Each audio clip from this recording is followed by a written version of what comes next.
All right, so I'm gonna place this peg on my Talaria StingR MX4. Right. So this is the stock pegs. This kind of chunky. So I just got some Luna pegs. Luna finally came out. I think just this week. Came out with the pegs that fits the Talaria StingR and the Saran. I think the previous ones they had only fit the Saran and it didn't fit the Talaria. So anyway, so this one fits both. I'm not sure what they changed. Maybe it's just a slight gap difference here or something. I'm not sure exactly. Or it might be exactly the same. It's just maybe they didn't test fit it. But I contacted them about the pegs before. They actually had a different name for those pegs too. They called it something else, but and I asked them about it, and they said it didn't fit. But and that was a couple weeks ago. So then I just saw this just this week that they showed it. They listed it as a peg for both the Saran and the Talaria. So that's what I got. So let's look at them real fast. So you see the spikes on here. This, it feels much sharper. It's a little points. So there's different types of pins design. So this one is just a you see how it's just a pin, and there's a little bolt basically. Whereas the other type of pin design is that you put in an Allen key, and it's just a screw. It's just like a what do they call those a grub screw? I think that's what they're called. They're basically a grub screw with a little Allen key, but this one is not. This one's like an actual spike. It's a truncated spike with the hex. So you have to use some type of a socket, and I measured this, so it's actually 4 millimeters. So I don't think I've ever seen a 4 millimeter socket before. So I have to look that up, and I've never seen a 4 millimeter box wrench either. So anyways, I need to look that up. I want to find that because I was trying to use a adjustable wrench, and some of these I was able to loosen with the adjustable wrench, and some of them I wasn't. I didn't want to push it because I didn't want to strip it, right? Even though I think these spikes are stainless steel, so I didn't want to push it and cause it to strip. So a few of them I was able to loosen this, and some of them I wasn't. The ones that I wasn't able to loosen with this, I actually tightened them back up. Same thing with this, but not so much where it was where I could have stripped the hex on them. So anyways, so I want to order some some wrenches that could fit this 4 millimeters. So anyways, let's take a look at taking this apart, and we could look at it. Actually, this is what it came with. It comes with the pegs on each side and the little spring, and also a packet of extra spikes. Let me see. There's four extra spikes in here. Extra cleats or whatever you want to call them. Right. So to take this off, you have to take off this pin right here. Let's go on to this side. I'm sure you guys can see this. Let's see. Oh yeah, you guys can see that. Okay, let me bring this up so that it focuses in. So you see that it's like a circlip type of deal. The best way to take this apart is get a little flathead and go on the opposite side, because there's a little spot just enough to basically pop it out like so. So that pops out. Then the washer beneath that popped out as well. So those two. Then here you just need to push this up, because this thing is spring loaded. This is a spring right here, right? You see that little spring. So that's the hardest part of this of doing this. Actually, not taking it out. Taking it out is actually easy. The hardest part of doing this is actually putting it back in with that with a spring, because of the spring tension. So let me go back to this view. That way the sun's not in the cameras. You have the sun on the coming from the back side instead of pointing into the camera. So basically I'm just gonna push from the back side, and you can see it coming up. So again, because it's spring loaded, I'm gonna use my little flathead again. I'm gonna just push it through. I'm gonna use this to kind of hold this in place, so that way sometimes if you move this around, it helps let the pin slip out.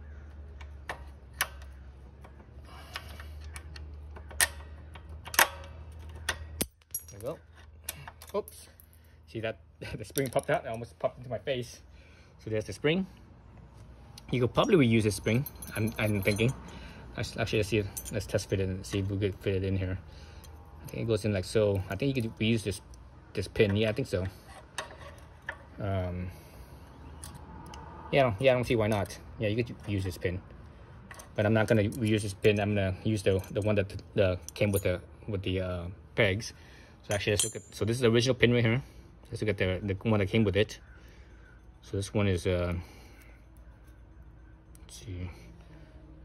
It looks like the same thickness. Dimensions are almost the same. It's just this part right here. This one's a little bit longer on the aftermarket one. And let's see. And right here, this is a little shorter on the aftermarket one. So longer, shorter was the original one. This one's shorter and this one's longer. All right. See the two. Oops. And the wrap itself is the same. 3 wraps around, same, pretty much the same diameter as well. So anyways, so it's probably because of the dimension of where the hole is, where this hole is, where the edge of this hole right up here, in relation to this space right here, this space right here, this space and this space. Looks like on this it's a little bit smaller versus this space here, and this space here it's looks like it's a little bit bigger. So that's why there's that difference between the two, I think. So slight difference in spacing a little bit. So anyways, let's put this on. So this is the hardest part right here. This the part where you have to have the spring in here, and you push the pin through. So the spring, this spring right here, this is the orientation. See this hook right here? This hook right there hooks onto the top edge of the pegs, like so, right? And this right here, this hooks onto the top lip. This top lip right here, you know. So this is the bottom lip, or the right, and this is the top lip. So it's like that, basically. What's my little pin? So get the pin, put this through. So when you put it through this bracket, and also the first part of the peg, then you have to push the spring down. So you can either push it with your thumb. In this case, it's kind of hard, so I'm gonna use again my flat head to push it down. So like that. Let's see. I'm right-handed, so I'm gonna use my right hand to push this down. On this side, I'm gonna push this in with my left hand. So it's in this top bracket. It's through the peg, but the bottom bracket is not in yet. So I need to line this up. This up a little bit so that way it's lined up. Okay, now it's through. Okay, now it's all the way through. Okay. So now we need to put back the washers and the little silk clip. So let's look at them real fast. So there is a direction that you want to put it on. You don't want to just put it in any direction. So the washers and the silk clip, both of these, how they're made is they're stamped.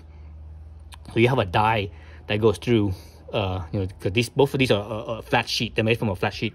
So you have a die, you know, like a positive and a negative. You know, a male and a female that goes through. And if you look at the washer on this side here, you look at the edges of the washer. You see that it's kind of like rounded. And on this side, you look at the edge. It's very square, right? So how you want to put this through, and that's the same thing with the little silk clip right here. So this side, it looks like it's, let me see. Yeah, so this side is the side that's more square edge, and this side's the rounded edge. So how you want to put this through is, look up this right here. How you want to put this through here is you want the rounded edge to be facing inwards, and the square edge to be outwards. So that's on the washer. And that's also on the silk clip as well. The reason why you want the rounded edge to be on the inside and the square edge to be on the outside is that that square edge will actually, once it clips in, the square edge will actually help it hold in. Whereas if you have the rounded edge on the pointing outwards, the rounded edge could unclip easier from right here. So the square edge will bite that a little bit better. So it's less likely to pop off, basically. So I have my square edge facing outwards, like so. And again, you could just use that flathead to push this in right here if you center it right. Sometimes it's kind of hard to do, like so. Oops. So the see how it just pops off. So that's hard to do. So what I'm gonna do, so I don't lose my edge orientation, to make sure that square edge is on the outside here. So what I'm gonna do instead, oops, there you go. So what I'm gonna do instead is I'm gonna have the so square edge on facing outwards. I'm gonna use my slip joint pliers, and I'm gonna squeeze the circlip on. In case the camera's right in my way, right in my hand. Where my hand should be is the camera. Okay, oh, it's not on yet. Okay, it's on. So you squeeze it on there.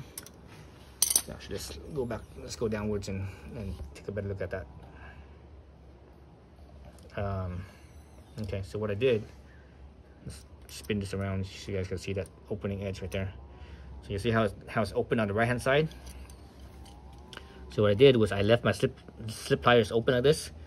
On one edge, I actually, on this, like this edge for example, I actually hooked where the pin is, but this edge over here on the left side, I hooked that onto the clip itself.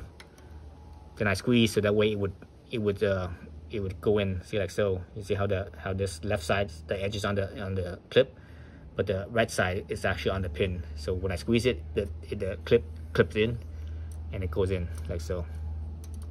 That's also how you could actually take it apart too. Instead of going this direction, you could flip it around to the other direction. But I think it's easier with the flathead though. So anyway, so it's on. It's not coming off. Well, hopefully it's not going to come off. Again, you know, because of that square edge being on the outside, it's maybe a little bit easier. And right now, just kind of spin freely. If you want to spin less, you actually just push this upwards, so that way it's a little bit less loose. So that way this thing doesn't really spin in. Hopefully that actually holds it a little bit better. Maybe not. I'm not sure if this holds it better, because if it's like this and it spins around over time, that spinning could wear out the clip. So the less movement it has, the less wear it can have. So that's what. So I'm just gonna push it upwards. Who knows, when you use this, it'll probably come down. Oh yeah, it went back down. So yeah, that doesn't do anything. Anyway, so that's the Luna Cycle foot pegs. So you see the size difference. Let's look at the original one. It's wrong side there. So look at that difference right there. Look at the size difference between the original and the Luna Cycle. Actually, the Luna Cycle is actually a little bit shorter, right? From inside to outside, right? From this edge here to this edge over here, it's actually shorter by like a 1/4 inch maybe. It's shorter by about 1/4 inch, but it's wider by about 1.5 times, or almost 1.5 times. Not quite 1.5. Well, yeah, actually, it is 1.5. No, it's not. This 1.5. This right here would be about halfway. No, that would be 3 times. That would be 3 times. No, that would be double. If it's halfway, it's double. Yeah, so it is 1.5 times more.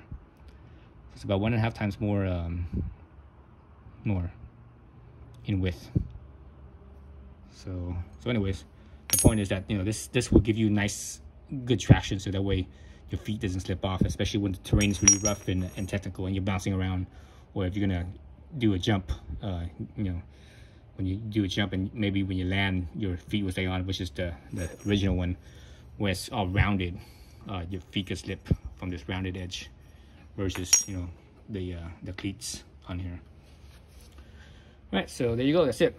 That's the my Talaria. I think I'm almost done with this bike. I'm not sure what else I'm gonna do with it.